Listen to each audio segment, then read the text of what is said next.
Or Jesse in Miami. Hey, Jesse, thanks for watching Free Speech. What's up? Hey, hi, Tom. Hey, the big divide I see is the 1% and 99%. I agree. And you pretty much describe it with the Republicans not being the Republicans of old.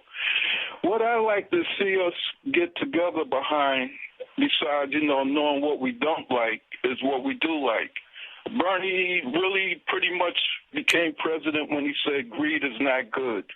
Elizabeth Warren became president when she said, we help you all create jobs. So let's go beyond that and says, the original question was, we have a chambers of commerce of basically capitalists, individual owners.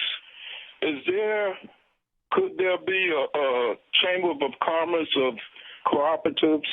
Because there is. As the rich white men came together to overthrow the king and queen, it's obvious that we got to take a lesson from that, and us poor 99% have to come together to overthrow the capitalists. Yeah. So that's the basic question.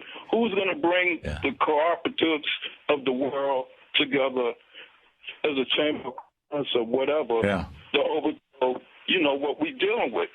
When I was writing my book, Threshold, The Crisis of Western Culture, and then the paperback came out, they retitled it Progressive Plan for America, I think. The title's still Threshold.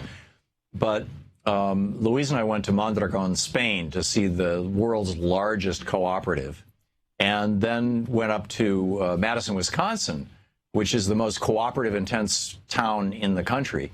And Union Cab Company is there, and there's Peninsula Engineering, and I talked to all these people working in all these cooperatives, and it turns out that there is a cooperative version of the Chamber of Commerce. It serves to help co-ops, to lobby on behalf of co-ops. There are more people who are employees / members of cooperatives in the United States than there are members of unions. So this is growing.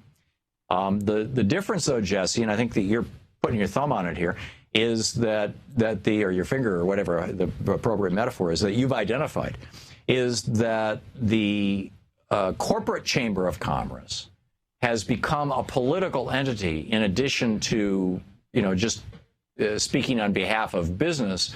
They're participating in the purchasing of politicians and the setting up of political campaigns and even things that have nothing to do with the corporations that they represent, and the co-op chamber of commerce, and I don't remember the name of it, and I've never been to any of their meetings, but I know that they have meetings. They have a couple of meetings a year. There's a fairly large trade group for them.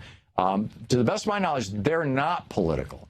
They're more just, helping best practices. So one co-op can share with another co-op. Well, here's how we did this, and here's some new software to keep track of, employees, or here's some new, whatever it may be.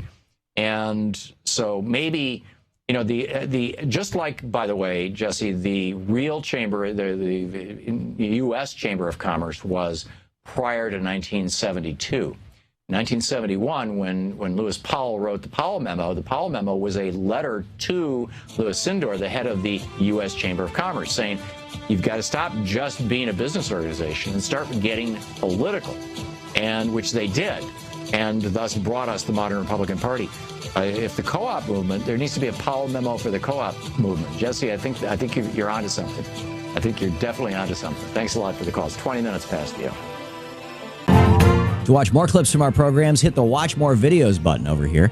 And please be sure to hit the handy-dandy subscribe button so you'll always be up to date. Tag, you're it.